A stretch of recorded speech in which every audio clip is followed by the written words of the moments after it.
नमस्कार किसान भाइयों, स्वागत है आपका फार्मिंग दुनिया चैनल में। तो सरसों की खेती इस साल अधिक होने वाली है क्योंकि किसान भाई जानते हैं कि पिछले साल तेल के जो रेट हैं वो ज़्यादा रहे हैं और सोयाबीन का उत्पादन भी कम हुआ है इस साल बारिश अधिक होने की वजह से कहीं कहीं पर और कहीं कहीं पर बारिश कम होने की वजह से।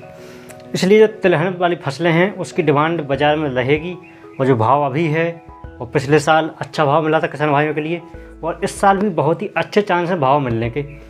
तो इसलिए किसान भाई सरसों की खेती ज़्यादा करेंगे। तो सरसों की खेती करते समय हमें सबसे पहले इस बात का ध्यान रखना चाहिए कि मतलब कौन कौन से हम उसमें उर्वरक डालें ताकि हमें अच्छा उत्पादन मिल सके। इस बोर्ड की मदद से हम आपके लिए समझाएंगे कि कौन कौन से उर्वरक आपको डालना चाहिए सरसों की खेती में जिससे अच्छा उत्पादन मिल सके और आप अधिक लाभ कमा सकें खेती से। सरसों की जो फसल है वो एक तिलहन फसल है, इसलिए उसमें सल्फर की ज़रूरत होती है और पोटास, फास्फोरस और नाइट्रोजन की ज़रूरत तो होती है।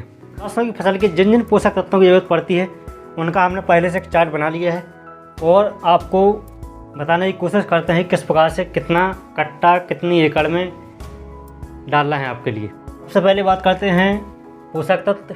तो मात्रा 1 हेक्टेयर में कितनी मात्रा लगेगी हमें किस पोषक तत्व की। उसके अलावा प्रति हेक्टेयर में कितने हमें कट्टे डालने पड़ेंगे, मतलब जो 50 किलो का कट्टा आता है उसकी बात करेंगे। और 1 एकड़ में कितने बैग लग सकते हैं और खर्चा है वो अभी प्रेजेंट में कितना आ रहा है उसकी भी बात करेंगे साथ में। तो सबसे पहले बात कर लेते हैं नाइट्रोजन। नाइट्रोजन को आपको पता होगा कि नाइट्रोजन हमें क्यों डालते हैं, जो यूरिया खाद होता है वो क्यों डाला जाता है ताकि पौधों में हरापन आए और उसकी प्रकाश संश्लेषण क्रिया अच्छी हो, उसकी बढ़वार भी अच्छी हो, इसके लिए हम नाइट्रोजन डालते हैं। तो नाइट्रोजन की मात्रा पड़ती है सरसों की फसल में 100 किलोग्राम की आवश्यकता पड़ती है, जिसमें से आप 1 हेक्टेयर में डाल सकते हैं 5 कट्टा, मतलब 5 बोरी डाल सकते हैं आप 1 हेक्टेयर की खेती करने में, जिसमें से आपको 2.5 कट्टा डालना है बुआई के समय और 2.5 कट्टा डालना है प्रथम सिंचाई करते हैं जब आप उसके बाद में।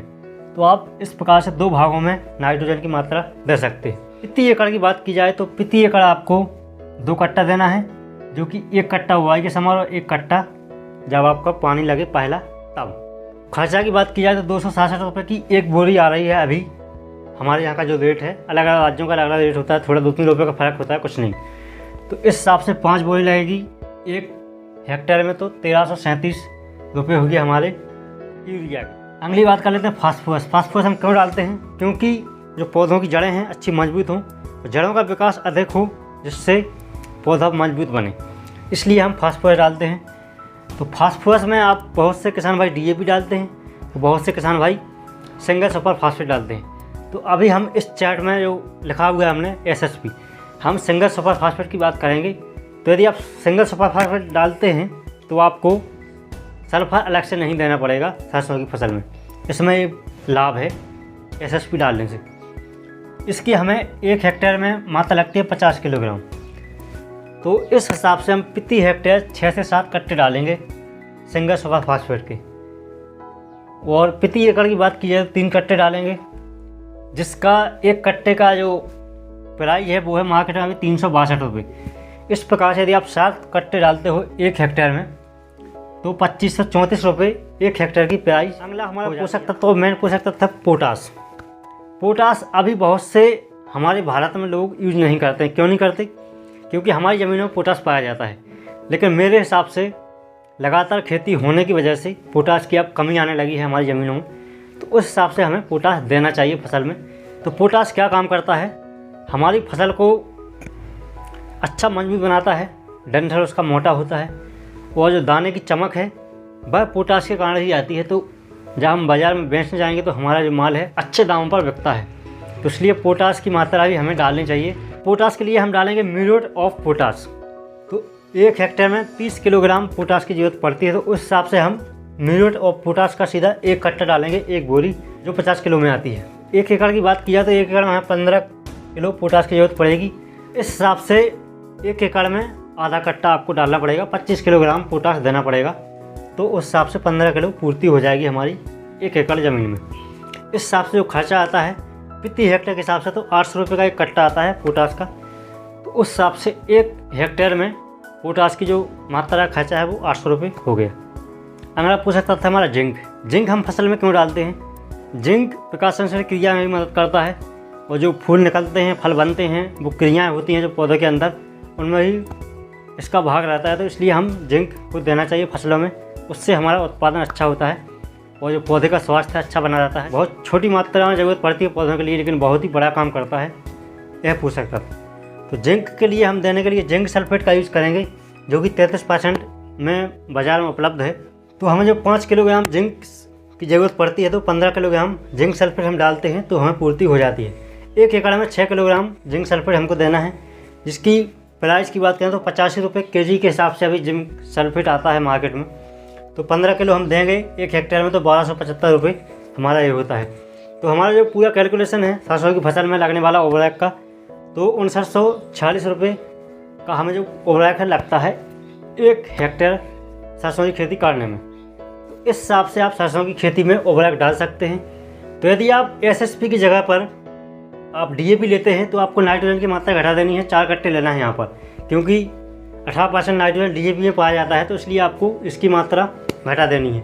और आपको जो सल्फ़र है, सल्फ़र आपको एसएसपी में मिल जाता है। यदि आप डीएपी डालते हैं तो आपको सल्फ़र की मात्रा प्रति हेक्टेयर के हिसाब से 55 किलो सल्फ़र आपको देना पड़ेगा। तो जो हमारा सल्फ़र बेंटोनाइट आता है उसमें 90% सल्फ़र पाया जाता है, तो उसके लिए आपको 55 किलो प्रति हेक्टेयर के हिसाब से देना पड़ेगा। यदि आप यहाँ पर फास्फोरस में एसएसपी की जगह डीएपी डालते हैं तो बस इतना अंतर है। वो यहाँ पर आप नाइट्रोजन का 1 कट्टा कम डाल सकते हैं। इस हिसाब से आप डीएपी भी डाल सकते हैं, लेकिन सल्फ़र आपको ज़रूर देना पड़ेगा, क्योंकि सरसों एक तिलहन फसल है। तेल बनने के लिए सरसों में सल्फ़र की बहुत ही ज़रूरत होती है, तो इसलिए आपको सल्फ़र ज़रूर देना है, चाहे आप पोटाश नहीं दें। पोटाश तो हमारे यहाँ की ज़मीनों में चल जाता है, नहीं दें कोई बात नहीं, काम हो जाएगा आपका, लेकिन आपको सल्फ़र देना पड़ेगा। यदि सल्फ़र नहीं देंगे तो जो आपका उत्पादन है वो कम होगा और आपको अच्छी क्वालिटी का सरसों नहीं मिलेगा, तेल की मात्रा भी आपके सरसों में कम होगी।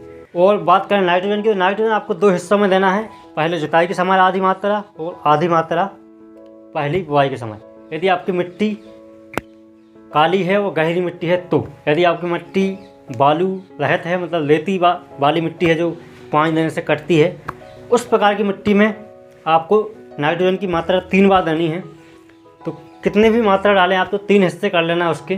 पहला हिस्सा बुआई के समय, दूसरा हिस्सा पहले पानी के समय और तीसरा हिस्सा दूसरे या तीसरे सिंचाई के समय, आप जितने भी आपके पास सिंचाई हो। सीधी सीधी बात की जाए तो 1 हेक्टेयर में यदि आप सरसों की खेती करते हैं तो आपके लिए जो यूरिया है 5 कट्टा डालना पड़ेगा, और जो फास्फोरस है, जो सिंगल सुपर फास्फेट आता है, उसके 6 से 7 कट्टे लेंगे आपको, और जो पोटाश है उसका आपको 1 कट्टा डालना है, और जो जिंक सल्फेट है 15 किलोग्राम देना है। प्रति हेक्टेयर के हिसाब से आप इतना खाद डाल सकते हैं। जो आपकी कॉस्ट है वो आएगी 6000 रुपये के आसपास। वीडियो कैसा लगा, इन्फॉर्मेटिव लगाओ तो वीडियो को लाइक करें, सब्सक्राइब करें चैनल के लिए, इसी प्रकार की वीडियो पाने के लिए बने रहिए फार्मिंग दुनिया के साथ। मिलते हैं अगले वीडियो में, तब तक के लिए जय किसान जय जवान।